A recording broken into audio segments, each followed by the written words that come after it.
Hi, Richie. Hi, Sin. Tell us what we're doing here today. Well, for the first time today, we're going to discuss the story of Sekiro. By which I mean we're just going to give a synopsis of the story of Sekiro so that when we discuss it later on, everyone knows what we're talking about. Excellent, and it goes hand in hand with what we've been doing so far with the games that we covered. Well, let's not go back there. This is what led to this being take 2.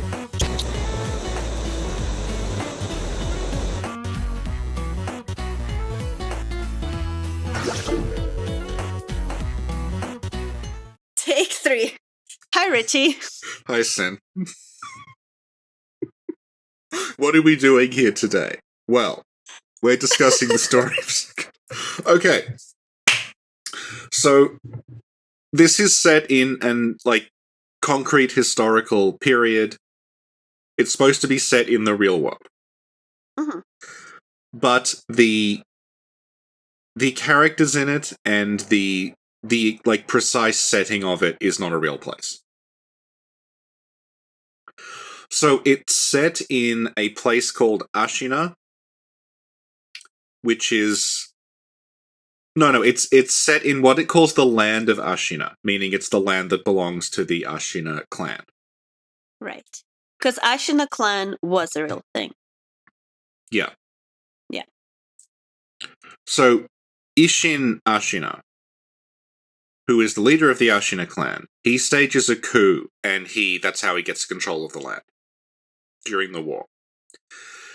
And then, in the aftermath of that war, there is a shinobi called Owl, and he finds an orphan child on the battlefield who he calls Wolf. Mm-hmm. And then he trains Wolf as his protege. So Sekiro picks up... Is it 20 years later? I think it's 20 years.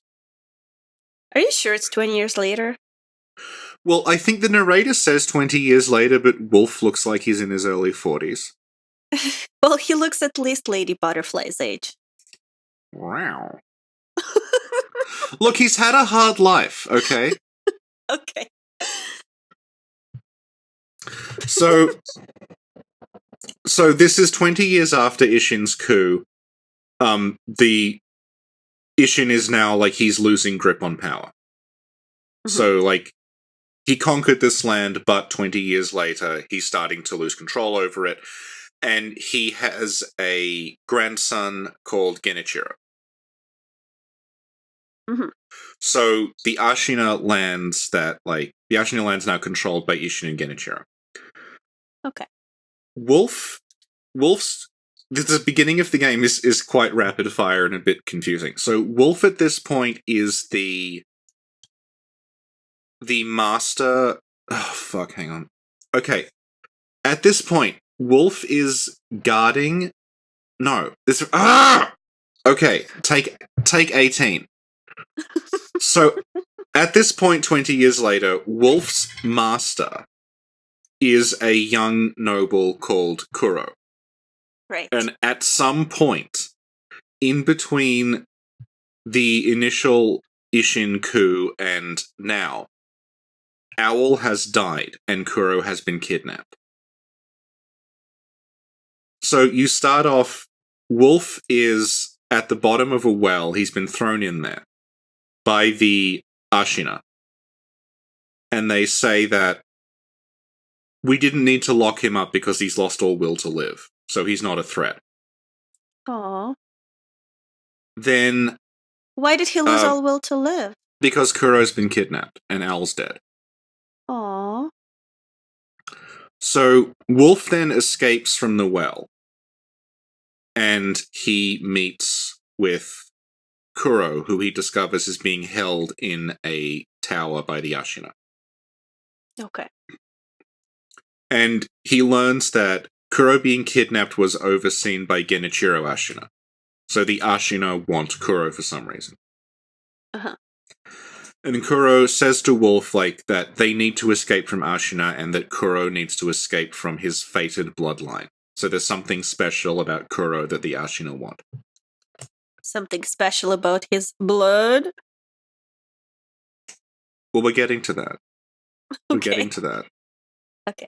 So, Wolf and Kuro escape from the Ashina lands, but as they're escaping, they are confronted by Genichiro. Genichiro tries to kidnap Kuro. Wolf puts himself in between them to hold off Genichiro while Kuro escapes. But Wolf is defeated by Genichiro. Genichiro cuts Wolf's left arm off and then kidnaps Kuro. Aww. So, Wolf then wakes up some time later on. It can't be that long. Maybe like a couple of days, I don't know. He wakes up in a hut with a strange man who is a sculptor, and he only has one arm as well. Mhm. And Wolf discovers that Wolf's left arm has been replaced with this mechanical prosthetic that has the functions of like an actual arm, so he can still like hold his sword and everything. And the sculptor who has one arm says, this prosthetic was made for me. Mhm. Right. So the implication, and it's developed later on, is that the sculptor himself used to be like a wolf-like character. He was a shinobi. Mhm. Right. And the sculptor also says that, like, basically the sculptor at some point gave into this horrible bloodlust that was within him. And that sort of tainted him, and what he does now is he sits around just carving images of Buddha. But because he's so tainted with this rage and bloodlust, every Buddha he carves looks angry. Would you say he was blood drunk? Yes, I would. Okay. Because, yeah, there's going to be... If you're familiar with Bloodborne, you're going to notice a number of similarities, especially later on. Okay. So, outside of the sculptor's hut, Wolf meets Emma. Emma is a doctor. And she says that she is serving a specific master, but she can't tell Wolf who it is. And that Why master not? has... Well, you'll find out! Okay. And she's...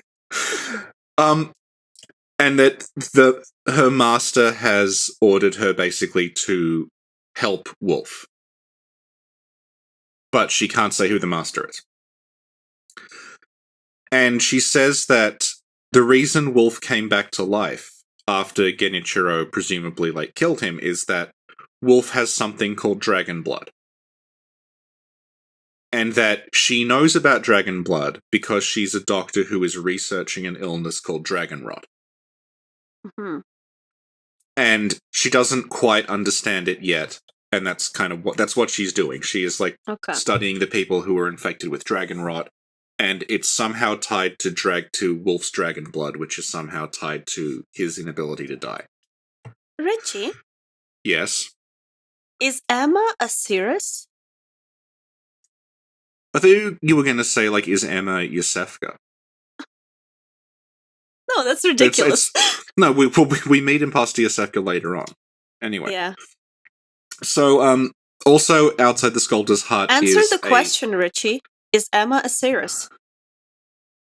She's this universe's equivalent of Osiris. And Thank you.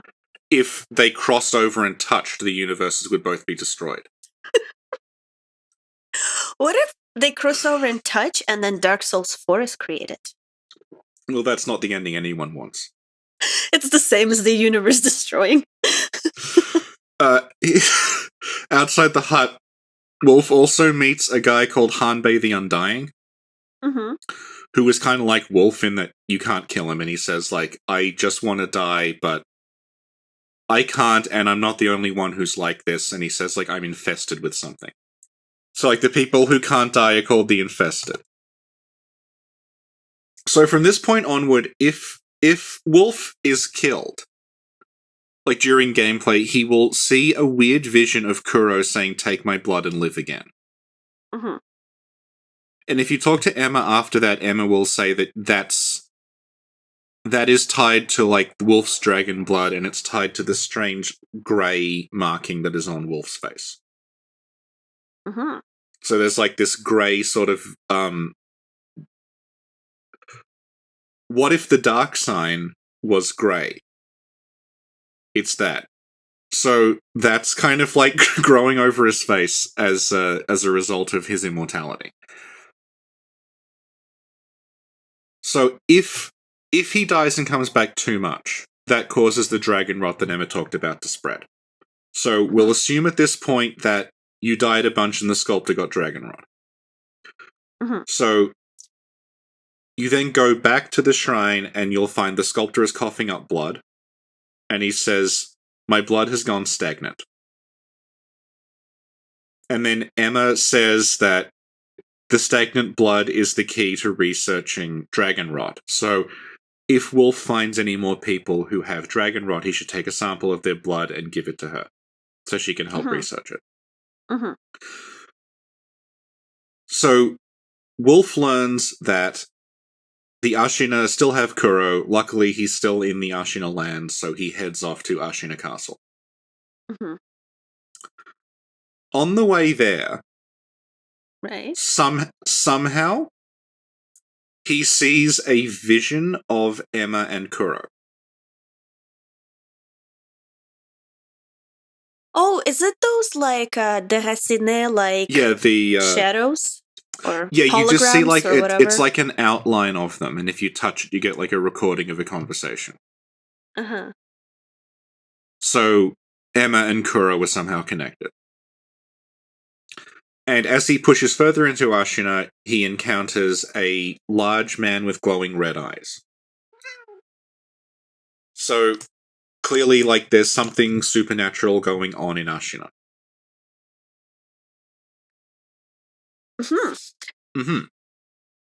Do they have red eyes because of the abyss? You know what? Why not? Why not? So, while he's exploring Ashina, he is given a bell by an old woman who thinks that Wolf is her son. If he takes the bell back to the shrine of the sculptor, he can use the bell to... This is quite weird. It says like he's going back into memories he's forgotten. But at the same time, he is who he is now. So, Wolf goes back to 3 years prior. But he is still, he's the Wolf he is now, so he has the resurrection power and he has the shinobi arm and everything. And this is all apparently new to him. Like, he doesn't remember any of this happening, but it did happen. So it's somewhere in between like a dream and time travel. It's kind of like the giant memories in Dark Souls 2. And the thing is that stuff you do in that memory does affect the present, so it's not like there are multiple possible outcomes. So it kind of is time travel, I guess. They never really pin it down, which is fine. So 3 years ago, Kuro was trying to be... people were trying to kidnap Kuro again. He was being held at a place called the Hirata Estate, and he was guarded by Wolf, Owl, and a woman called Lady Butterfly, who was another shinobi that worked. It was one of Wolf's old tutors. And the estate is being attacked by a group of bandits led by a guy called Juzo. So, Wolf has to go and defeat Juzo and rescue Kuro. On the way, he finds that Owl has apparently been mortally wounded and is going to die. So Owl gives him this key and says, like, here's the key to where Kuro is being kept, rescue Kuro. And then Owl says, like, I don't have long to live, just go and do it. So Owl, this is where Owl supposedly dies, but it is, you don't actually ever see him die, so it's sort of clear that he's coming back. So Wolf then Wolf defeats Juzo after breaking into the Hirata estate, finds where Kuro is being kept, but Kuro is then kidnapped by Lady Butterfly. Oh my god! Betrayal! Yeah, Lady Butterfly has betrayed them. Why? So, we'll get to that. You know, during a stream, we found the Soviet name of Lady Butterfly. What is it? It's Гражданка Бабочка, which means butterfly citizen woman. Good. It's funnier if you speak Russian. You know, we're like a quarter of the way into this. This is going to be like 90 minutes long. if not longer at this rate. Okay. So Wolf duels with Lady Butterfly to get Kuro back. He succeeds in beating her, but just as he has won, someone stabs Wolf in the back. So Wolf then collapses as the burning building kind of falls on top of him. Oh, that sucks. And then as he sees Kuro being led away, and that's when Kuro says to him, "Take my blood and live again." So the point at which Wolf got the dragon blood. Mm-hmm. So the point at which Wolf got the dragon blood. Right. Was then. It was 3 years ago when he sort of died for the first time and Kuro brought him back to try to rescue Kuro. So that moment, is it the equivalent of the Bergenworth prospectors or scholars coming in contact with something in the dungeons? How? What? In what way? Because they also found some blood that they would later use too. Okay, never mind. Go, Richie. Yeah. Found something they would later use. Classic Miyazaki trope. The important thing is that Lady Butterfly leaves behind something called a Sakura droplet when she's defeated. And it's not clear what the Sakura droplet does until later on. But Wolf has the Sakura droplet. The game kind of expects you to do this in chunks. It doesn't expect you to do it all in one go. Mm-hmm. Yeah. So, back in the present, Wolf tries to get into Ashina, but he discovers that the gates to Ashina Castle are barred, so he can't get in through the front. So he has to go around through a valley and sort of approach from behind. Mm-hmm. This is where the giant snake is. The giant snake is kind of relevant to the world building, but in terms of the plot, it's only like kind of relevant toward the end. So we'll just say there is a big snake there. Okay. So as he is sneaking into the back of Ashina, he sees another one of these weird visions. And it's of Genichiro Ashina talking to Kuro. And Genichiro tells Kuro that the Ashina are outnumbered and they're not going to last much longer, and that's why they need Kuro's blood. Mm-hmm. And Kuro basically says, like, you're a monster, I don't want to help you, but I'm not strong enough to resist you. So he's just sort of being led around. Aww. So basically, like, they need Kuro, but also because they need Kuro, they can't do anything to Kuro, they just have him. So they can't, like, hurt him because he's too valuable to them. Mm-hmm. Right. Using that pathway, Wolf's able to get to the gate, but he encounters Gyobu Masataka Oniwa, here played by the Kool-Aid Man. He defeats Gyobu, and then rather than... You can just go straight through the gates. We'll assume you go the other direction. You can find... Wolf encounters a masked shinobi called Tengu of Ashina. Mm-hmm. And he gives you a mission, which is he wants you to assassinate these... There's these, like, thieves he calls the rats, who are hanging around Ashina Castle. And he's the one who looks at your shinobi prosthetic, and he acts like he recognizes it. And he's like, oh, this line, this arm, I've seen this arm before. Hmm. And he's the one who calls you Sekiro. Sekiro is like a pun.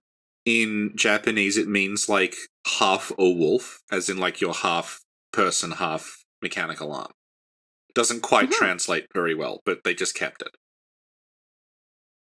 So yeah, he's the one who dubs you Sekiro. So Tengu sends you to kill these spies that he calls the rats. And basically when you're killing the rats, you can overhear them talking, and they say, oh yeah, Ishin Ashina is going to die soon. He's very, very sick. He's like ill and dying and on his deathbed. Mm-hmm.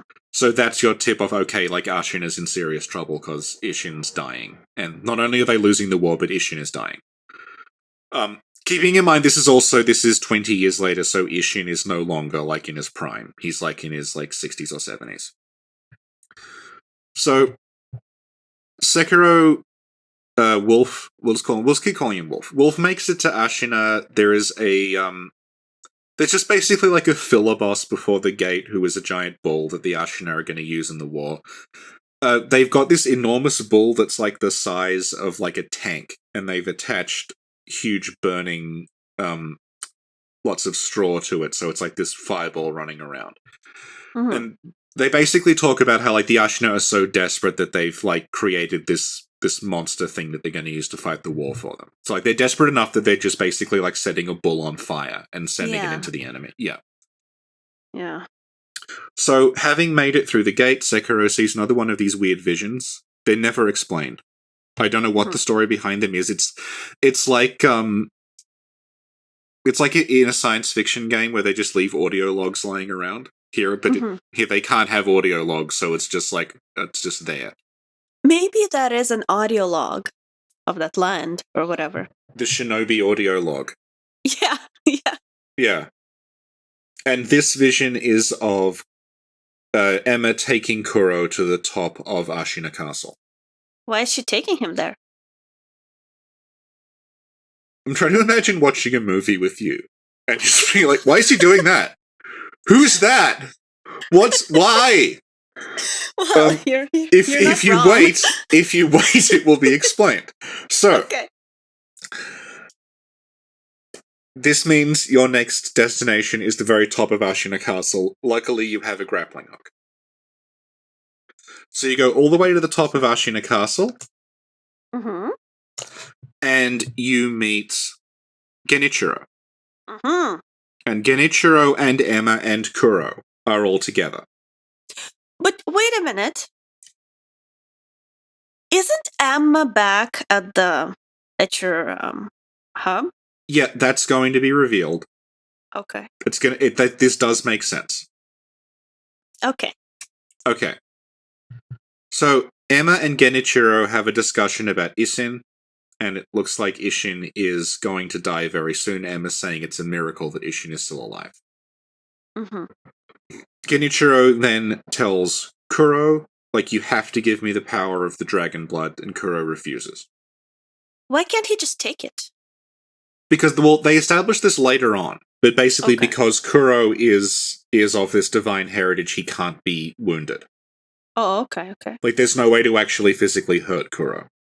Okay. Yeah. So, at this point, Wolf appears and fights Genichiro.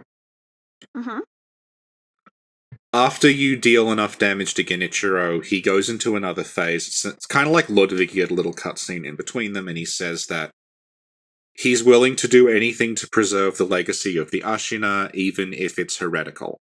And then he says, I'm going to harness something called the Lightning of Tomoe, which I guess we'll get into later on. But he harnesses this lightning thing, lets him... He essentially gets the ability to shoot lightning out of his sword. Way of Tomoe, I think, is... There's, like, more information on Tomoe later. I think it's going to be the DLC.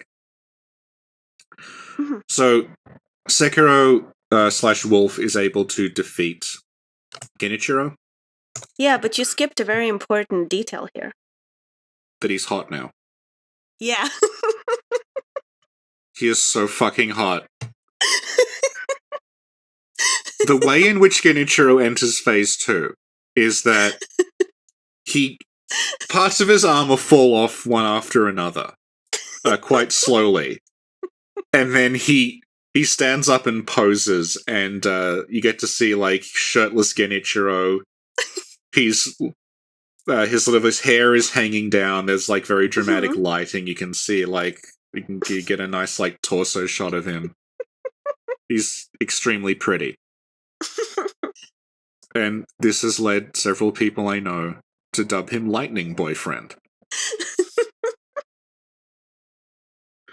And there is now quite a lot of Wolf Genichiro / you can find, inspired largely by this scene. So, despite his overwhelming sexiness, Wolf is able to defeat Genichiro. Right. And he goes to rescue Kuro and Emma, but as he's about to do it, Genichiro gets back up again. So it turns out that Genichiro also has the immortality thing that Sekiro has. But instead of coming from dragon blood, it's coming from something called rejuvenating water. OMG. And he gives a speech about how he'll do anything to save Ashina, even give up his humanity, and his eyes start glowing. So, probably the villain. It's if you watched us stream Kingdom Hearts, it's just Riku.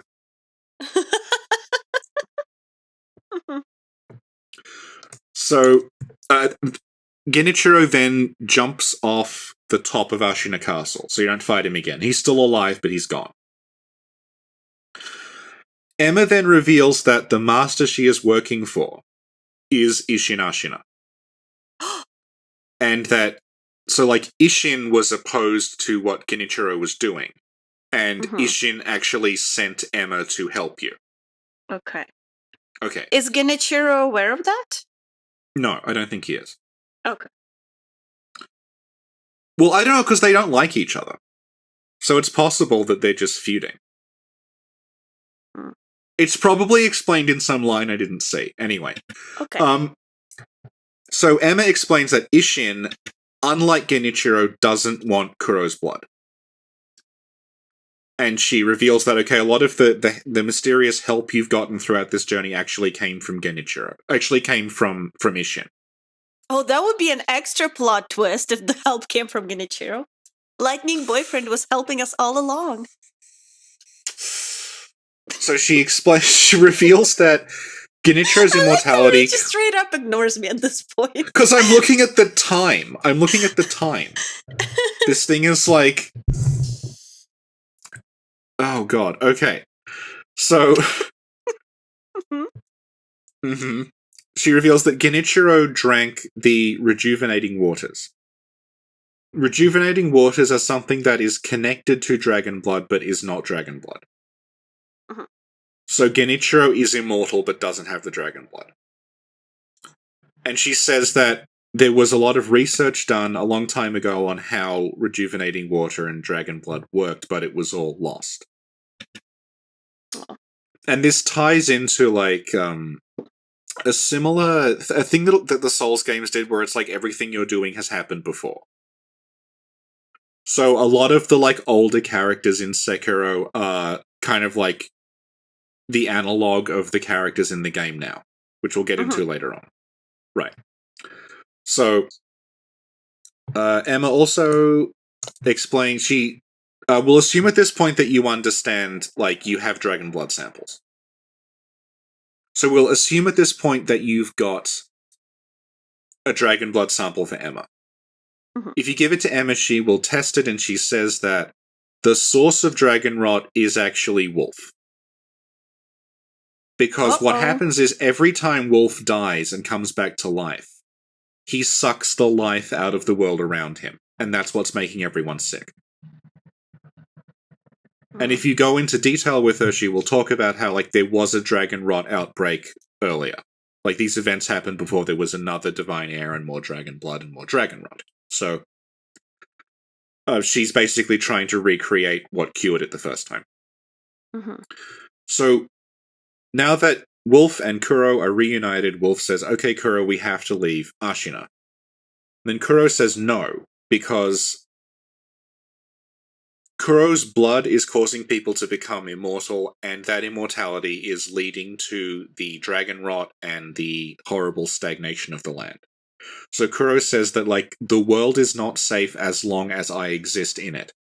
So you have to help me get rid of my immortality. And yours, so that this doesn't keep happening. So this is like the second half of the game is basically you have to figure out a way to cure your immortality and Kuro's and undo everything.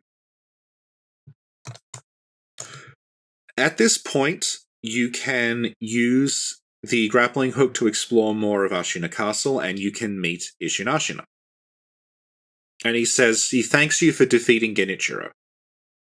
And he says, like, it's a good thing you defeated Genichiro because the rejuvenating waters had bewitched him. And he comments that he knows Owl. And he reveals that he knows Owl. He pretty clearly knows the Sculptor. And he then calls you Sekiro again. Like he knows you. So Tengu of Ashina is Ishin Ashina in a mask. Wait, what?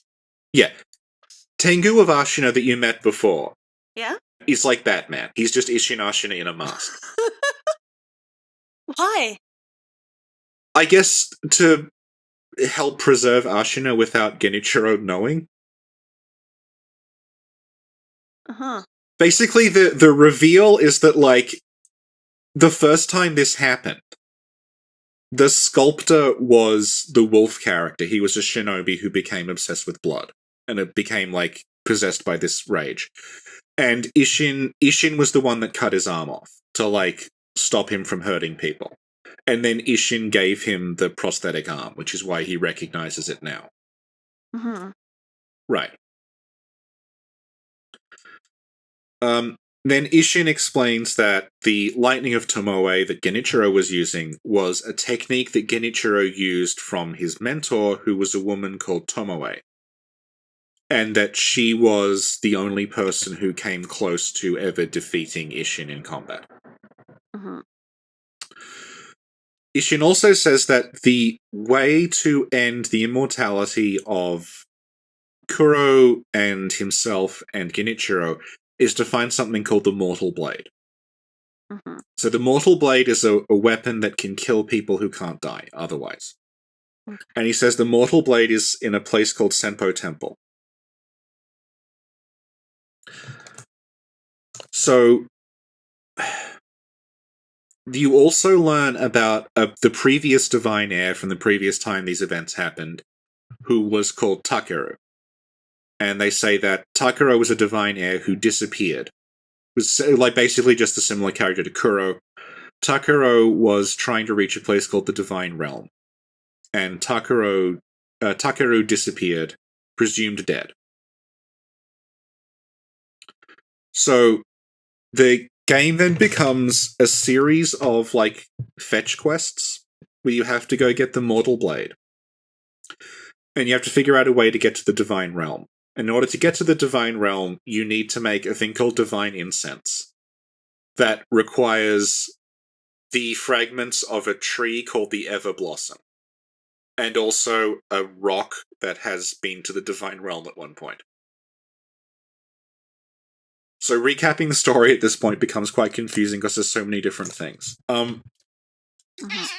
So let's move the cat. Okay. So the way to Senpo Temple is through the dungeons under Ashina Castle. So we'll assume that you go this way first. You go through the dungeons, you meet a surgeon called Dojun. Right. Who is like the evil version of Emma, basically. Or the exact version of Imposter Yosefka. Yeah. Yeah. So if you get Imposter Yosefka's dialogue and replace Old Blood with Rejuvenating Water and remove all the horniness, you get Dojun. Dojun. Mm-hmm. You get Dojun. So Dojun is...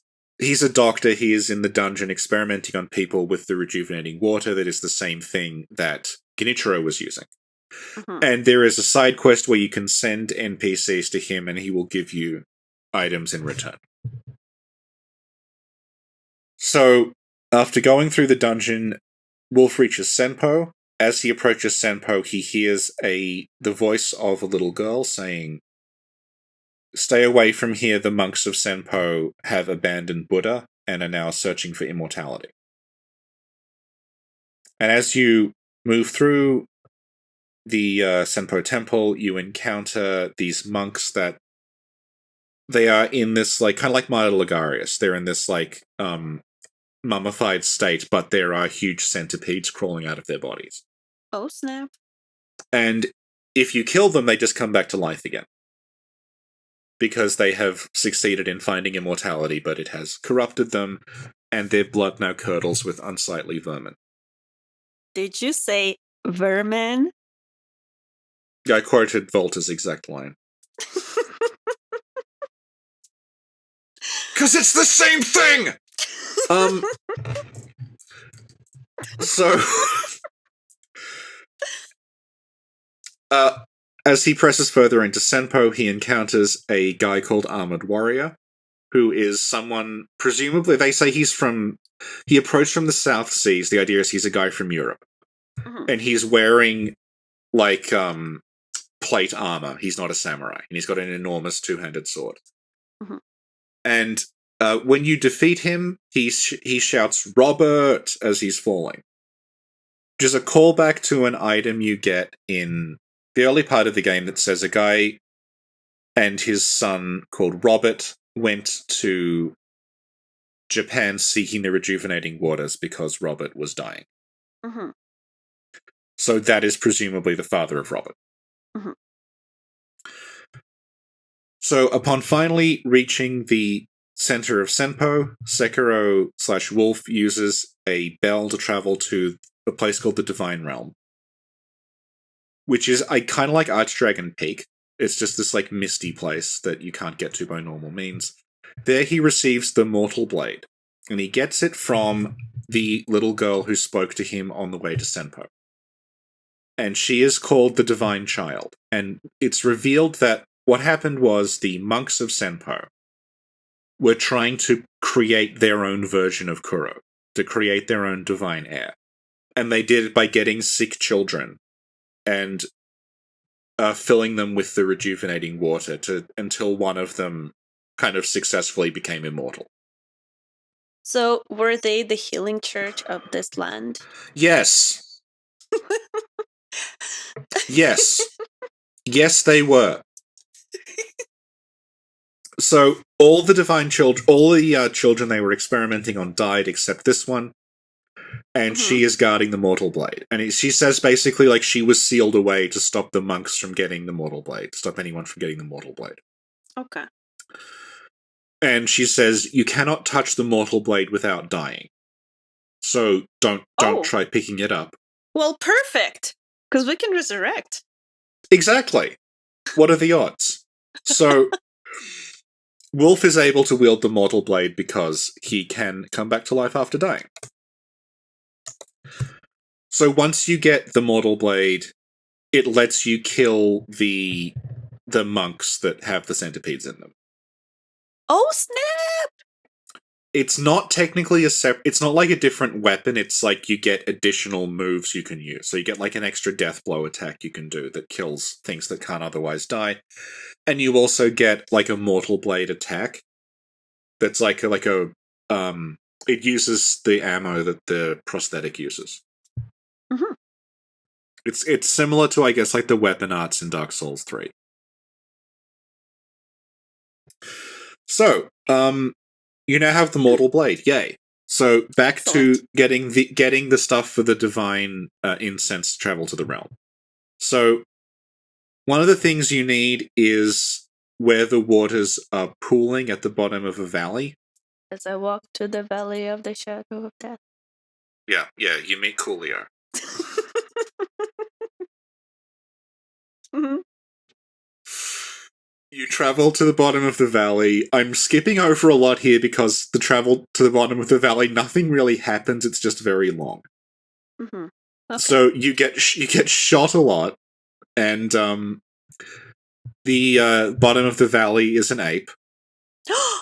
Yeah, the ape's there now. I assume at some point they will delete the ape because it seems to be a mistake. So you encounter the ape. You defeat the ape. The ape is, if you remember the bloodletting beast from Bloodborne was a large ape-like boss. Uh-huh. And that when you defeated it, it came back without its head. And then out of the head, a huge centipede kind of worm thing came out and attacked you. I don't know what you're complaining about. Nothing like that is ever present in Sekiro. Well, I see you need to learn more about your apes. Because when you defeat this ape, you cut his head off. And then the headless body gets up and starts fighting you. No way! I know, I was very surprised that they did that. And then when you defeat the ape, you don't mercifully you don't have to fight the centipede version, but you rip a centipede like out of it. It's like that was living inside the ape, and that's the source of the ape's immortality because the ape is like somewhere in the rejuvenating waters. They make a big deal about like the apes are guarding this stuff. It's not just like some random ape showed up. Mm-hmm. And then you get one of the items that's used to make the incense, and it very helpfully explains that this item is a scent that attracts apes. Mm-hmm. So look out for more ape action if you go exploring.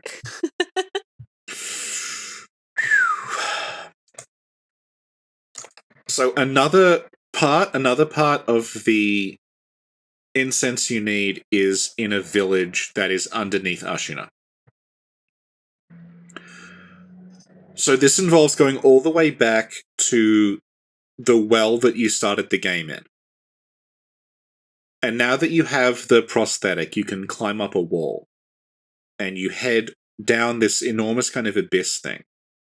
And at the bottom of the abyss, you find like a cave that leads to a forest. The forest is completely covered in mist. It's similar to Shaded Woods from Dark Souls 2.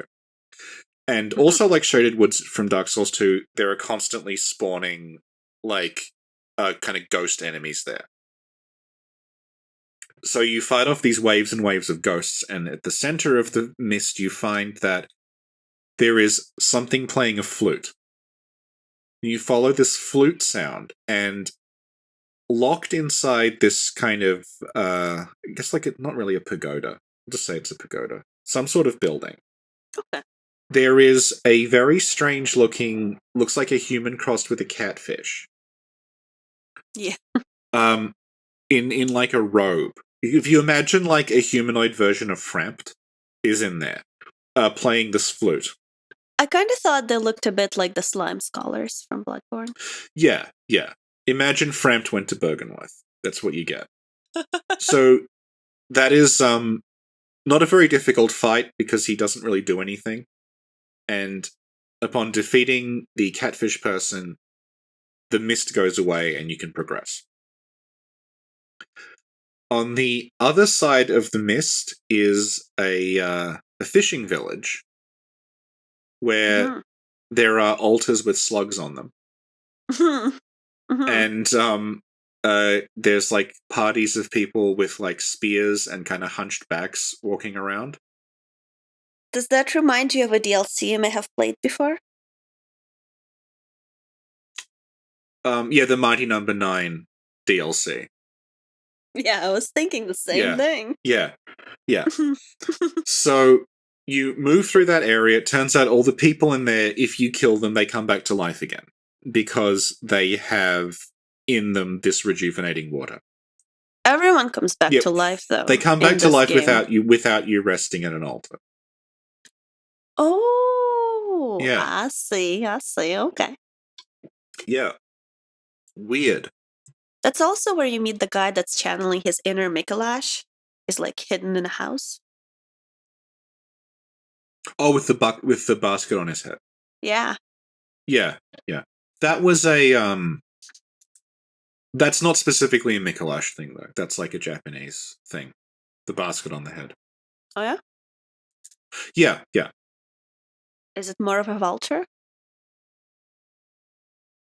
The whole game is Volta. I think this is Volta's fan fiction that he wrote. he was researching the Sengoku period, and he's like, vermin. This whole period kindles with unsightly vermin. So you make it to the other side of this village, and there is this apparition of a monk. And it is a very, very large woman with a spear. She appears as it's like a ghost image. You defeat the monk, and on the other side of that is it's a dead end. He just finds a dead end there, but there is a stone. And Wolf comments that it looks like where I am now they perform some kind of wedding ceremony. But I don't understand exactly what happened. So you've got the stone that you need for the incense. So the other thing you need for the incense is what's called a fragment of the Everblossom tree. So there was a huge cherry blossom tree behind Ashina Castle that was said to be from the Divine Realm. And someone stole a branch from it. And as a result of that branch being cut off, the tree died, but the branch is still hanging around. So coincidentally, Owl then shows up alive. What? I know, weird. And he's like, remember the warrior code? What's the warrior code? The warrior code is basically you have to do what Kuro says unless I tell you otherwise. It's kind of like a code we have on this podcast. Yeah, which is, shut up, Richard.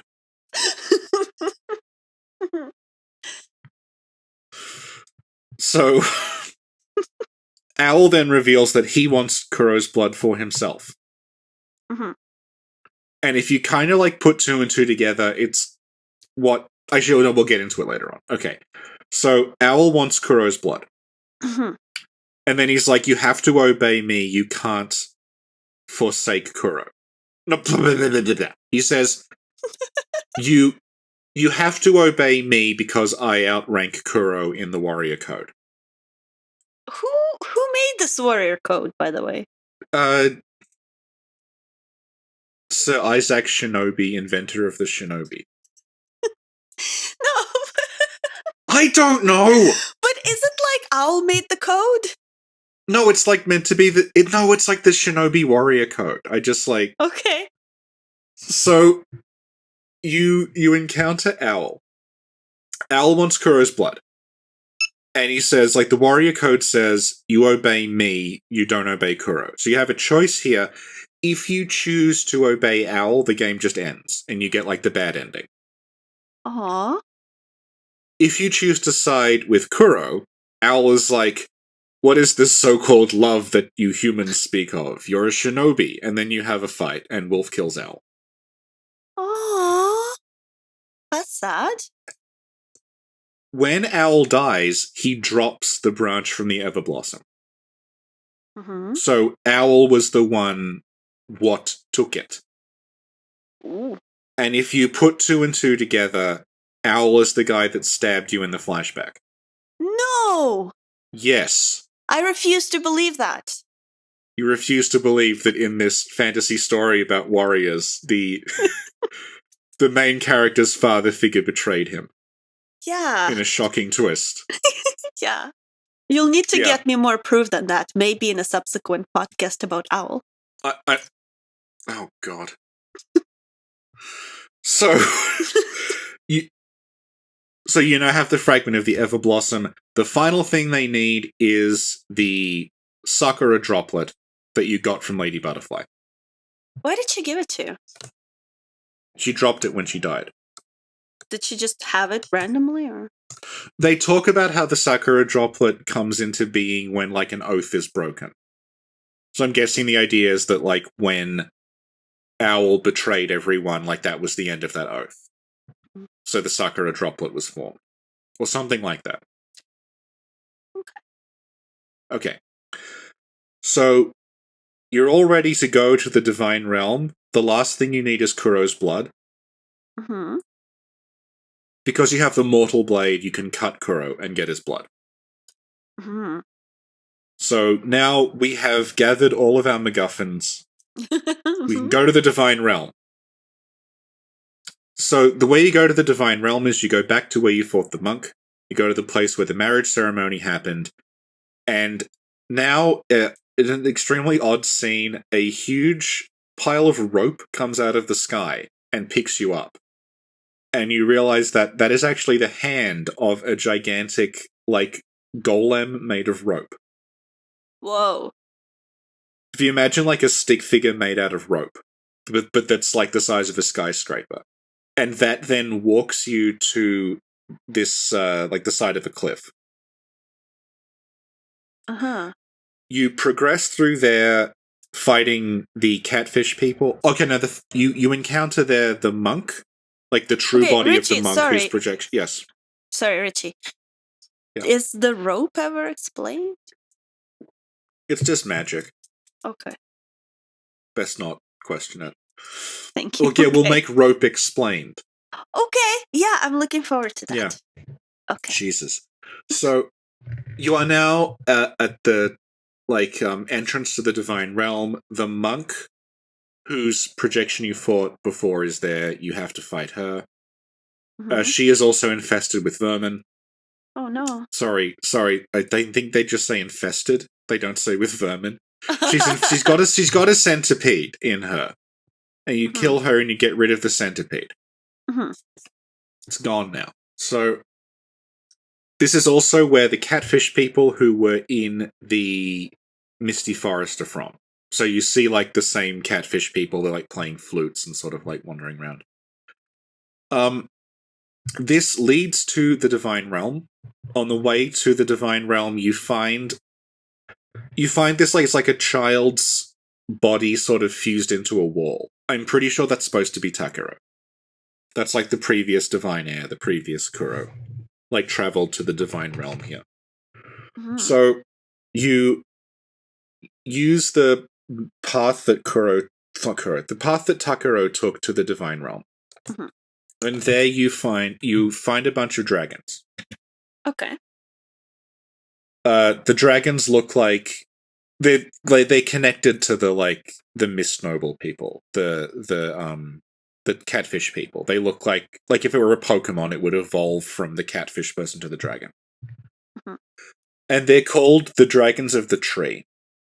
And the tree is presumably the Everblossom, because what happens is this huge cherry blossom tree then erupts out of the clouds where the Divine Realm is. And you can see that on the tree, this huge dragon kind of grows out of it. And the dragon only has one arm. Oh, the dragon has one arm. Shinobi has one arm. The Sculptor has one arm. Yeah. I think what they're getting at is that, like, the arm that is missing is meant to represent the branch that was taken. Because he's, like, grown out of the tree, but part of him's missing. So you gotta fight the dragon. You need the tears of the dragon to do the thing. To cure the immortality, you gotta have a dragon's tears. So, like, you gotta make a dragon cry? Yes, and you do this in a very direct way by stabbing it in the eye. Oh, that's sad. That's mean. Why don't you just talk it out? Just make it listen to really sad music. Yeah, like I was thinking, make it watch Titanic or something. Yeah. Maybe that's like the neutral ending that we haven't found yet. Or like use an onion. Yeah. So you now have the dragon's tears from the Divine Realm. You can finally end it. You go back to Ashina. But when you get back to Ashina, you discover that Ishin has died. Aww. He's just collapsed and his body is lying on the ground. So in the end, Ishin did not side with Genichiro. They had different... Well, we'll find out. Well, so We're far, almost at the end. Yeah, I know, but so far, the idea is so far, yeah. Well, the idea is that Genichiro the idea is that Ishin just died. He just, like, his heart gave out or whatever from the illness he was suffering. So, and the siege is getting worse because Ishin has died, so, like, the Ashin is collapsing. Kuro escapes. And he goes all the way back to the reservoir from the very beginning of the game. Okay. Also, I should point out here, because I forgot to do it before, when you were saying, like, isn't Emma back at the temple? There is a secret passage that connects the castle to the temple. Oh. If you, like, I don't think you got there, but, like, in the temple area where the sculptor is, there's like a hidden door, but it's one way only. If you try to use it, it says it's locked from the other side. That door leads back to Ashina Castle. So Emma's able to come and go between the sculptor's hut and the castle. Using that door. She must be pretty fast, though. Because if I, like, teleport from the castle back to where the sculptor is, she's there. And then if I teleport to the castle, she's at the castle. We don't know how long the teleportation takes, though. Oh, that's true. Good point. Yeah. Mm. Okay. So, Wolf tracks down Kuro. Kuro is exactly where they first fought Genichiro at the start of the game. Mm-hmm. It is essentially the same scene again, but in this version of it, instead of Sekiro saying to Wolf... Except in this version, instead of Wolf telling Kuro to stay back, Kuro tells Wolf to stay back. Uh-huh. Okay. And then Genichiro says, hey, guess what? What? There's a second mortal blade, and with it, I can cut Kuro and get his blood. Oh, no.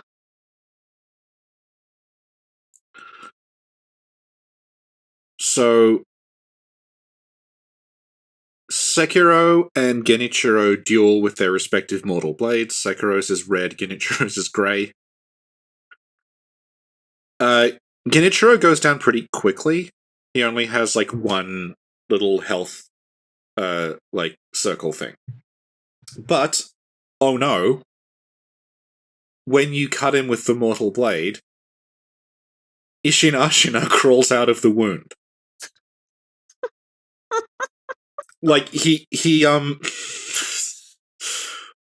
Genichiro, like, collapses on his knees, and he is going to commit Sudoku. And when he does it, he cuts his own throat, and then a hand comes out of the wound. Uh-huh. Similar to Dark Souls 3, where there's hands bursting out of people. Mm-hmm. And out of the wound crawls Ishin Ashina.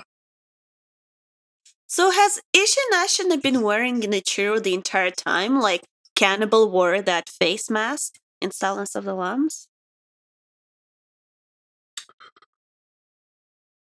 I don't think so. So what's happening? I think he just... It's like to do with resurrection. He just comes back again, using Genichiro as a vessel. But that's why I was asking you earlier. What did Ishin want? Yeah. Yeah, that's what I was getting at, but you dismissed Yeah. me. You didn't even answer my question. You just went on with the story. Bully of 2020. Yeah. Yeah. 2021, 2022. Don't imagine we'll still be going in 2023.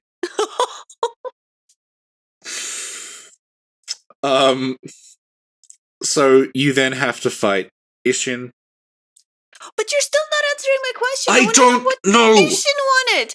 Well, okay, before this moment, what did it seem like Ishin want? Well, prior to this, it seems like Ishin just, like, he wants to retain the Ashina, but he doesn't like what Genichiro is doing. Okay. So he is helping you defeat Genichiro. But then he... And then he dies, but then he just comes back to life out of his grandson's neck. Yeah, he, like, pops out of him, like, as if, you know, like an entertainer out of a cake at a party. Yeah, exactly. That's exactly what I was thinking of. Because Genichiro is a big, tasty cake. Maybe this is like a surprise party for Sekiro. Surprise!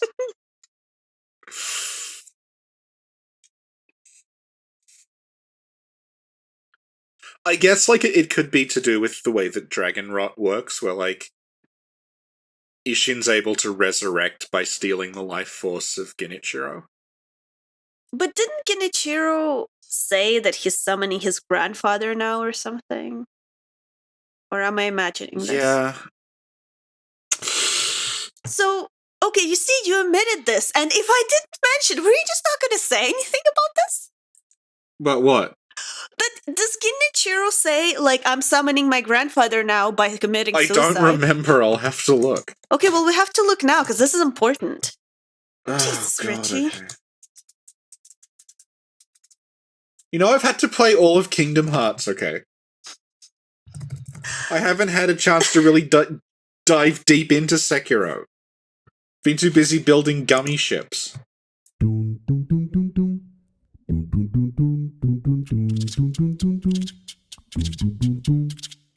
So we're recording this part of the podcast, which talks about the endings of Sekiro, a day after we recorded the whole synopsis, because when we recorded it yesterday, it was a mess and it was Yeah. all over the place. And I guess I'll put that on Patreon.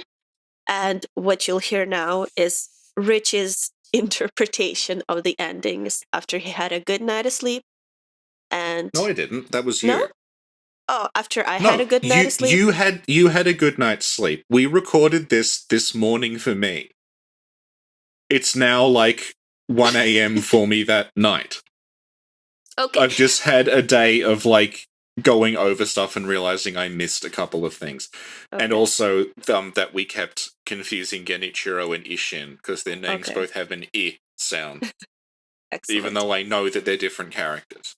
Yeah. And so Rich is going to tell me about the endings again. You confront Genichiro in the place you fought him at the very beginning of the game. Along with Kuro, because Kuro has escaped there. But you see Kuro there, but Kuro has been wounded. Which shouldn't be possible unless you have a mortal blade. Oh no! Genichiro's got a mortal blade, only it's grey instead of red. What's the deal? So, this goes back to, there's a conversation you can overhear between Emma and Ishin, where Ishin says that, oh yeah, by the way, BTW, there is a second mortal blade, and as it's used, that's somehow linked to Ishin's life force. So as Genichiro uses that mortal blade, it eats away at Ishin. So that's the cause of Ishin's suffering, kind of. But it can't be the cause of the sickness because the whole point is at the start of the game, Genichiro doesn't have the mortal blade because he can't cut Kuro. But anyway, the point is Ishin dies because Genichiro is fucking around with the mortal blade, and that eats away at... No, Ishin... I keep getting their names confused. It's so annoying. Ishin dies because Genichiro is screwing around with the mortal blade, and that is eating away at Ishin's strength, kind of like Dragon Rod. Right. Mm-hmm. Right. So, you fight Genichiro. After you deplete Genichiro's hit points, he collapses, and he is prepared to commit Sudoku. As he commits Sudoku... an arm comes out of the wound he causes, and a revived Ishin Ashina, looking younger than before, looking, I guess, like he did during the coup, steps out of the wound. Mm-hmm. WTF, question mark? Ending explained. Theory real. So this all ties back to an item called the Black Scroll that says that the Black Mortal Blade, if it comes into contact with dragon blood, can resurrect the dead. So what Genichiro is doing is, he is killing himself so that the dragon blood he got from Kuro with the mortal blade comes into contact with the black mortal blade. That opens up a portal to the netherworld or the afterlife or whatever in Genichiro, using Genichiro's blood, and that's what resurrects Ishin. So it's not that Ishin was bad all along. It's Ishin's come back to life, but it's the younger Ishin, I guess, who has different plans. I don't know. But the problem is he still calls you Sekiro. It's okay. So it's none of this is okay. Okay, so if you beat Genichiro, quote unquote normally, if you beat Ishin normally, at this point, you get an ending where Kuro's like, oh no, my immortality is a curse, better get rid of it. So then Sekiro kills Kuro, and then you get this. It's kind of like Honoring Wishes in Bloodborne. You get a flash forward, you see Sekiro at the sculptor's thing, carving like the sculptor did. It's all going to happen again like it did before with Takaru and Tomoe and everything. So, there's another ending you can get. There's two other endings you can get. The One of them you get by it's a series of conversations you have with Emma involving like the discussion of Takeru and Tomoe. She takes you to these two graves that are the graves of Takeru and Tomoe. It's odd because there is this like kid merged into a wall near the Divine Realm, which I assumed was Takeru, but then there's like a grave, so who knows? Who can say? Maybe it's like a fake grave, or maybe that's not Takeru. I don't know. Just like Gertrude? Well, no, this is a model of simplicity in comparison to Gertrude. Gertrude didn't make any sense at all. Here, the problem is that I keep getting the characters' names mixed up. Okay. Because Genichiro and Ishin have a very eat sound in them. So I guess my brain confuses them and I keep messing them up. It's like when we watched Reborn and I kept calling the girl Hibari. You kept calling the girl Hibari? Why? Yeah. I think because I'm used to anime where there's a girl called Hikari. Oh. Yeah. Okay. Anyway, back to the Did you just much slap more yourself? Yes, I'm trying to. It's 12:40 a.m. All right, I just want to get to the end of saying this is the real boss fight. Okay. This is like fighting Owl. Okay. Okay. The second ending involves you using the idol thing in the sculptor's hut that you used to go back to Hirata, but you go back to a different kind of take. It's like Hirata, but later on. And you get there using a bell that comes from Owl. So you go back to Hirata, but it's like slightly later on. It's presumably like it's after Butterfly was defeated. You learn that like you can overhear people talking, and they specifically say that Owl is the one that tipped them off to attack Hirata. So Owl was betraying you the whole time. And again, like as you were saying before, Owl is the guy that stabs you in the flashback. They don't come out and say it, but it's him. The confirmation, this kind of confirmation, because there's a bit where he tries to attack you using like the same stab, and you deflect it, and he's like, "Oh, you deflected it this time," meaning you didn't the first time. So you go back. There is another fight with Owl. He is much stronger. He's like it's the 3 years ago Owl. I don't know how this works chronologically. I don't know how you kill Owl in the past, but he's alive in the present, because that's not how it works with the merchant, because if you kill the merchant in the Hirata memory, the merchant's gone in the present, but also in the Hirata memory, you have all the stuff you have from the present. I don't think it can ever be rationalized, so we'll just rule a line under it. You go back in time, you kill Owl before any of the game happens, but the game still happened. So, you defeat Owl, hypothetically, because he's very hard, and you get you know how when you beat Owl the first time, you get like the Everblossom Fragment-y thing.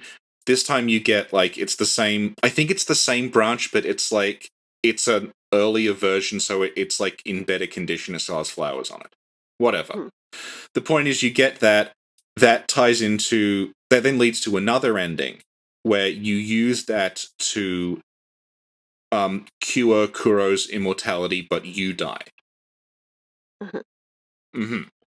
It also reveals that Takeru is the one who took the branch from the Everblossom tree, not Owl. You also find out like more about the relationship between like Emma and the Sculptor and Owl and Takeru. They all knew each other beforehand. It's also worth pointing out that like we're just sticking to the story here, so this is a totally optional thing, but the Sculptor at the end of the game disappears, and the reason he disappears is because he turns into a demon.